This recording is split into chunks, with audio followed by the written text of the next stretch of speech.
Well, so France have got their Six Nations Championship off to the perfect start. They've beaten England by 24 points to 17, and in doing so, Fabien Galthié has his first win as head coach. Alan, it's always special when France come to play and back up their potential, and first half in particular, they really were excellent today.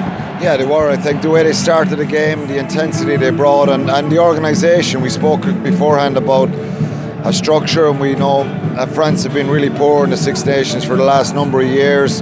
Very hot and cold. Any games they've played, we know they have unbelievable talent, but their shape and organisation was really impressive today. And Fabien Galthié has obviously done a real good job since he's taken over since the World Cup, and the players looked like they understood what they were trying to achieve. And Sean Edwards can really take a bow, really, because I think defensively they were, and that's probably what won them the game today. They were hanging on to the end, but just the hunt on the inside, and particularly in that they started the game really well, going 17 points up with some great tries, 2 great tries, but when England came up the field and asked the questions, France kept hunting on the inside, turning the ball over, and they won all the big moments, and that was down to work rate and great organisation defence. So the coaches have made an instant impact here.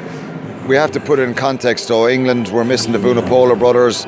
Tuolangi goes off injured early. Anthony Watson is missing. The balance of their back row was poor, I think, and I was surprised Eddie Jones didn't make changes at half time, but France were really brilliant for about 60-65 minutes, and England were poor at times.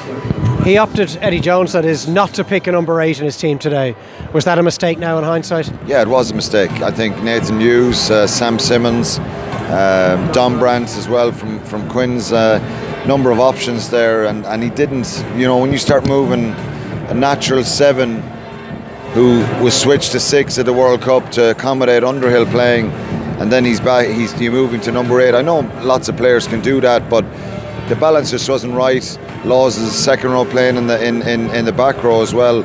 I know he's done that a little bit before, but I thought bringing someone like Nathan Hughes, he has caps, he has experience, and he's playing well for Bristol. He's a very powerful man, and pick your best second rows then, Laws and Itoje or Cruz as well. So I thought he made mistakes there, and look, I thought that aside from that, I think they the power that made him so successful and so strong, particularly against New Zealand at World Cup semi-final, they lacked that today, and they made uncharacteristic mistakes. You see the Owen Farrell drop balls in the first half, just a little bit of inaccuracy in their clean-outs, and France are a side that are physical. Eddie Jones spoke today about bringing a brutality. Well, France were ready for it, and they matched them physically, and right up to the end they kept going.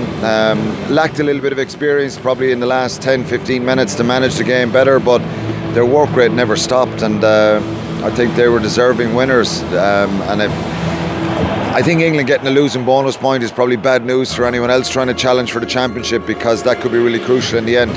Well, I guess we should leave the last word on France, because they were superb in so many facets of their game today. They'll feel now, with 2 home games left of the 4 games remaining, that they can really move on from this, can't they, and be a factor in this championship, and possibly, without getting too carried away, win it for the first time in 10 years.